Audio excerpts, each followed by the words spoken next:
उथल पुथल उत्थान लहर पथ से न डिगाने पाएगी, पतवार चलाते जाएंगे मंजिल आएगी आएगी। लेकिन अब ये है कि थोड़ा वो बड़े नेता बन गए तो थोड़ा फर्क तो पड़ ही जाता है, व्यस्त भी ज़्यादा हो गए। लेकिन एक विशेषता उनकी है जो मैं उनकी कई बार प्रशंसा करता हूँ कि वो कार्यकर्ता को नाम से बुलाते हैं। आज के जो हमारे माननीय मंत्री जी हैं कृष्णपाल जी, उनकी तरफ गया आपका? उनकी तरफ गया। ये चौटाला साहब से टिकट मांग रहे थे, इनको मिली नहीं थी, इनकी खटपट भी होगी चुनाव में। जैसे ही वो उतरे हम ऊपर से कूद पड़े, दल बदलू वापस जाओ भजन लाल मुर्दाबाद। और ये मध्य प्रदेश और राजस्थान की घटना देख करके मेरा थोड़ा हौसला बढ़ा है कि भाई नहीं, ऐसी बात नहीं है, हमारा भी नंबर आ सकता है। दोस्तों नमस्कार, आप देख रहे हैं सत्य हुंकार, मैं आपके साथ सत्यपाल। मेरे साथ आज एक खास शख्सियत मौजूद हैं, वो शख्सियत जिन्हें मैं दुर्लभ कार्यकर्ता के रूप में कहूँ तो शायद अतिशयोक्ति नहीं होगी, क्योंकि एक ऐसे कार्यकर्ता जो पार्टी की विचारधारा से पहले भी इस पार्टी की विचारधारा से जुड़े रहे, और वो शख्सियत हैं परमानंद यादव जी। परमानंद यादव जी का स्वागत करें और उनसे समझें कि आखिर इतने लंबे समय तक भारतीय जनता पार्टी के साथ जुड़ने का उनका अनुभव क्या रहा है। तो आइए स्वागत करते हैं। सबसे पहले परमानंद जी, आपका बहुत बहुत स्वागत है। आपका बहुत धन्यवाद सतपाल जी, आपका बहुत आभार। और मैं आपके दर्शकों का भी अभिवादन करता हूं और सबको होली की शुभकामनाएं देता हूं। परमानंद जी, सबसे पहले तो हम ये जानें कि आपका इतना लंबा समय पार्टी के साथ हो गया, उससे पहले भी आप संघ की विचारधारा से जुड़े रहे, तो मेरा सबसे पहले जानना यही होगा कि आखिर आप पार्टी के साथ कैसे आए, कैसे ये आपका विचार बना कि आप संघ विचारधारा के साथ साथ भाजपा के साथ जुड़ जाए? शुरू से ही पता नहीं मेरे मन में ऐसी भावनाएं आती थी। उस समय जब कांग्रेस की सरकार हुआ करती थी, इंदिरा जी प्रधानमंत्री होती थी, तो उस समय भ्रष्टाचार का बोलबाला था काफ़ी। तो आपको ध्यान होगा कि भ्रष्टाचार के खिलाफ पटना से आंदोलन चला, बिहार से जेपी आंदोलन जयप्रकाश जी के नेतृत्व में, और बाद में वो दिल्ली आ गया वो आंदोलन। और समूचा जो विपक्ष है वो जयप्रकाश जी के नेतृत्व में एकत्र हो गया और आंदोलन किया। और बोट क्लब पे 1974 में, इमरजेंसी के दौर की बात आप कर रहे हैं, जब इंदिरा गांधी ने इमरजेंसी लगाई पहले 1974 में, और वो उन्होंने भ्रष्टाचार के खिलाफ बिगुल बजाया और बोट क्लब पे रैली हुई।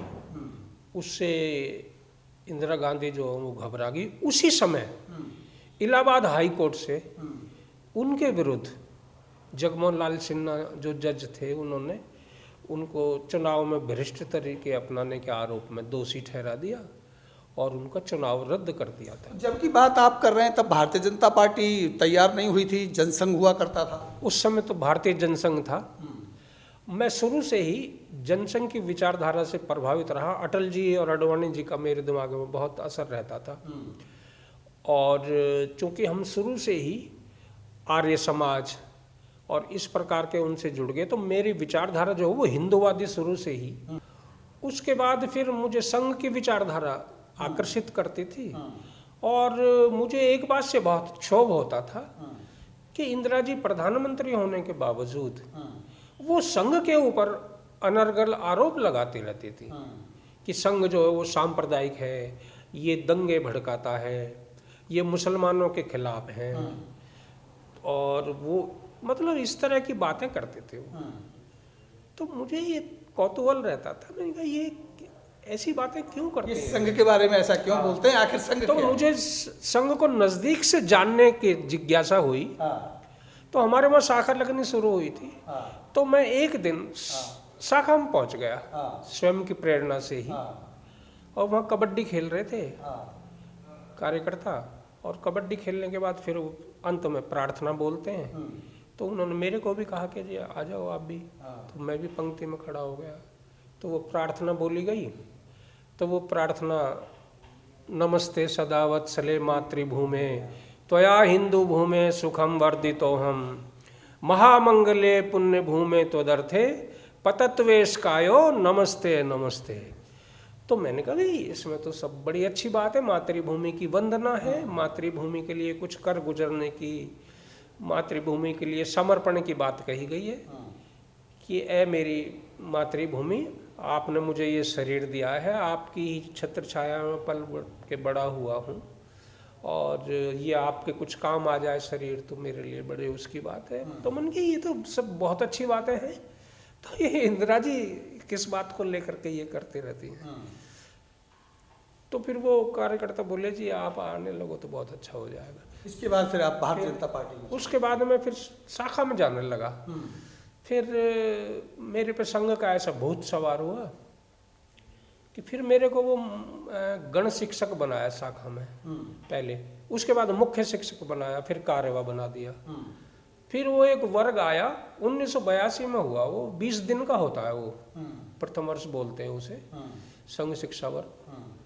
तो वो हमारे सराय से, आर्यनगर से सबसे पहले मैं ही गया उस वर्ग को करने के लिए। तो वो वर्ग में करके आया और उसके बाद मैंने संघ का बहुत कार्य किया, अनेकों लोग जोड़े। और मैं जब शाखा लगाया करता था सतपाल जी, तो मैं इतनी मेहनत किया करता था कि मैं 4 बजे उठता था, फ्रेश होकर के फिर सबको उठाता था, और हमारी शाखा में संख्या 100 होती थी। उस समय का अनुभव मैं समझूं कि भारतीय जनता पार्टी के कार्यकर्ता होने के नाते लोगों के दिमाग में क्या रहता था, क्योंकि प्रबल थी कांग्रेस, मजबूत थी, किस नज़र से देखा जाता था भारतीय जनता पार्टी का? उस समय तो जुड़ते ही नहीं थे लोग। उस समय तो बहुत से लोग तो ताने और मारा करते थे। शुरू में मैं जब शाखा में जाना शुरू किया, निक्कर पहना, तो बोले अरे जनसंघी हो गया है। पार्टी को लेकर भी कहा जाता था बनियों की पार्टी है, तो कुछ इस तरह के डायलॉग ऐसे ही बोलते थे। तो लेकिन हम तो उसके विचारधारा से प्रभावित हो चुके थे संघ। उसके बाद 1982 में हाँ, मेरे को युवा मोर्चे में पहले मंडल में महामंत्री बनाया। उसके बाद फिर मैं युवा मोर्चे में जिले का महामंत्री बना। और तो उसी दौरान 1982 में चुनाव हुए थे, तो वो बहुमत तो लोक दल और बीजेपी का आया था, लेकिन वो इंदिरा जी ने जबरदस्ती करके तपासे को कह के आप भजन लाल जी को मुख्यमंत्री बनवा दिया और 1 महीने का समय उनको दे दिया कि बहुमत अपना सिद्ध कर देना विधानसभा में। तो वो तो बहुत समय था, 1 महीना तो बहुत होता है। वो लोकदल के ज़्यादातर विधायक जो वो टूट के चले गए। हमारे जो विधायक थे महेंद्र प्रताप जी, ये लोकदल की टिकट पे जीत के गए, ये भी चले गए उधर। तो भजन लाल जी का पहला दौरा हुआ फरीदाबाद में मुख्यमंत्री बनने के बाद। ओल्ड फरीदाबाद की अनाज मंडी में रखा था वो जलसा उन्होंने। तो हमने ऐलान किया पार्टी ने कि भाई काले झंडे दिखाएंगे। तो रणबीर चंदीला उस समय वो मंडल के अध्यक्ष होते थे। वो आपके टीम के मेंबर होते थे, आपके साथ? हाँ जी। इतनी देर में तो भजन लाल जी की गाड़ी आ गई वहाँ पे, हमारे ठीक सामने आके रुकी वो। जैसे ही वो उतरे, हम ऊपर से कूद पड़े, दल बदलू वापस जाओ, भजन लाल मुर्दाबाद। और जेब में हमने वो काले झंडे जो निकाल के दिखा दिए। भगदड़ मच गई वहाँ। तो उस समय वाकई हमें जोश बहुत था, और मैं ना उस समय बहुत निडरता से काम करता था। तो वो कहते हैं कि जो निडर होता है ना, उसके सामने कोई फिर बाधा आती नहीं है। संगठन ने क्या जिम्मेदारी दी उस वक्त आपको? 1990 में तो मैं मंडल प्रधान बना, और फिर मैं 90 से लेकर 92 तक रहा। और मेरे ही अगुवाई में वो विधानसभा और लोकसभा का चुनाव आया 91 में। तो वो पार्टी ने लड़ा, और ब्रह्म सिंह तंवर जो महरौली के थे, उनको MP की टिकट मिली थी। और रतनलाल गर्ग जी भारतीय जनता पार्टी से, ओल्ड फरीदाबाद के थे, उनको मेहंदी वाला बोलते थे, वो बीजेपी के कैंडिडेट थे।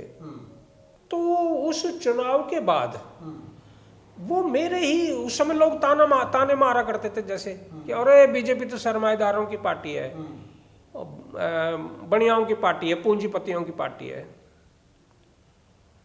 तो मैंने कहा यार मैं तो देहाती आदमी हूँ, किसान बरादरी से हूँ, तो मैंने कहा अगर गाँव तक नहीं पहुँचा पाए तो कोई फायदा नहीं है।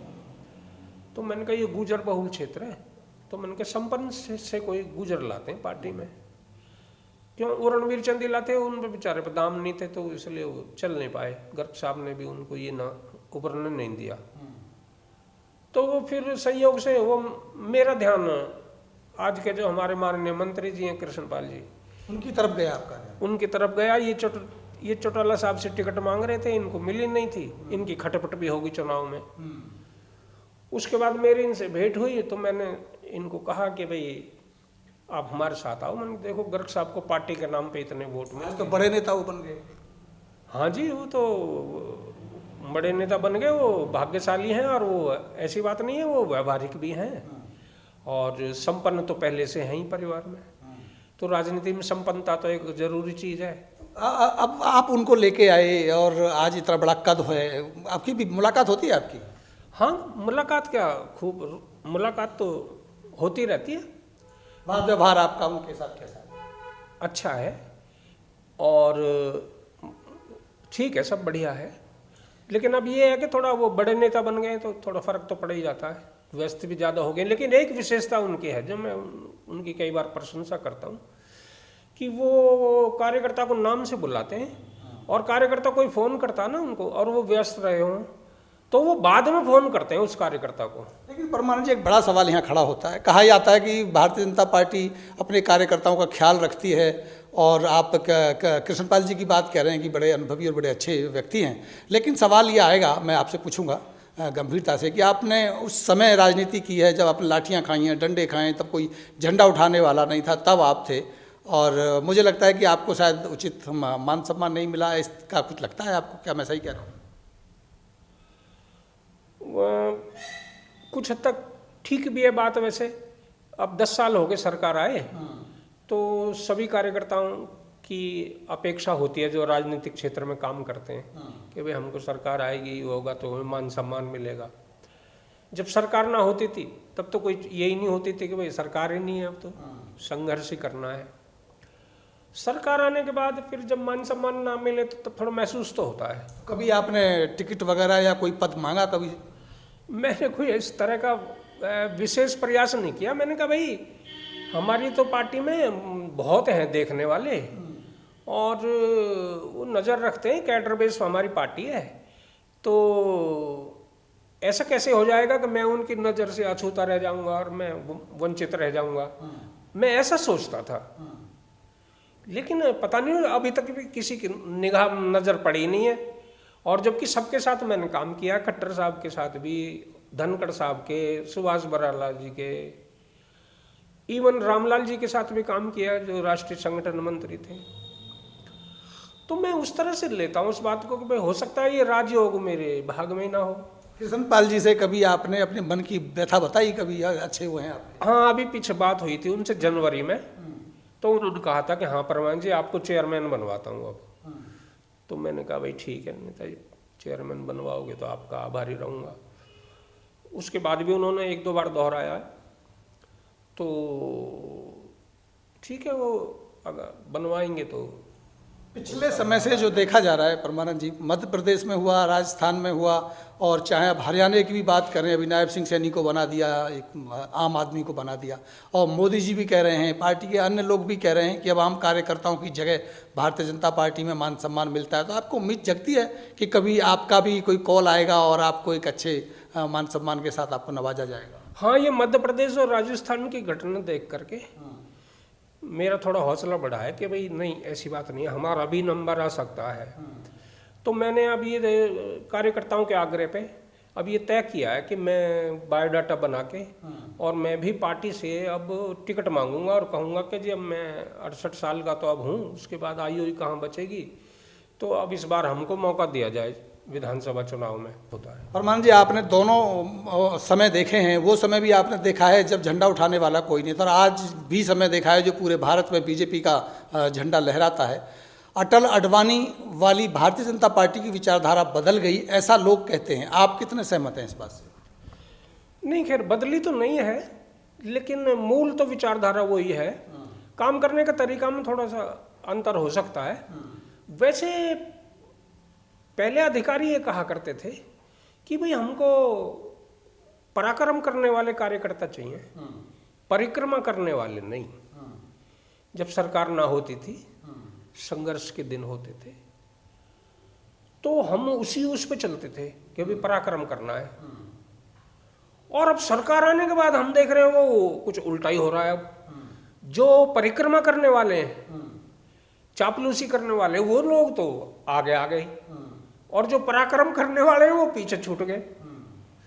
तो ये मेरी कई बार समझ में नहीं आता कि भाई ऐसा क्यों हो रहा है ये।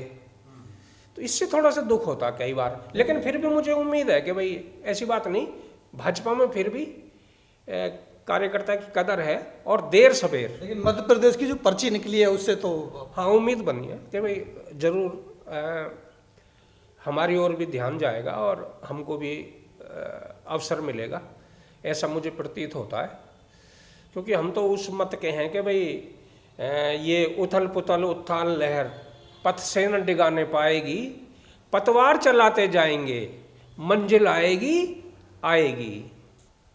तो ये थे मेरे साथ परमानंद यादव जी, जो संघ विचारधारा से जुड़े और धीरे धीरे भारतीय जनता पार्टी में चले गए, और आज भारतीय जनता पार्टी जो शिखर पर है, इसके साथ आज भी परमानंद यादव जी की जो विचारधारा है, जो भाव है, वो पार्टी के साथ जुड़ा है। कहीं ना कहीं थोड़ा अपने सही सम्मान नहीं मिलने का दुख प्रतीत होता है, लेकिन उम्मीद अभी भी है। जब से मध्य प्रदेश में जो पर्ची निकली है, राजस्थान में जो पर्ची निकली है, और मध्य प्रदेश में जिस तरह से कार्यकर्ताओं को मौका दिया गया, हरियाणा में भी मौका दिया गया, अभी एक उम्मीद और उन कार्यकर्ताओं को भी जगने लगी है जिन्होंने भाजपा के लिए तन मन धन अपने प्राण न्यौछावर की स्थिति ला करके भी काम किया। आज उनको भी उम्मीद जगने लगी है, और उसी कड़ी में परमानंद यादव जी हैं। आगे भी हम इनके साथ बात करते रहेंगे। अभी इजाज़त लेते हैं, नमस्कार।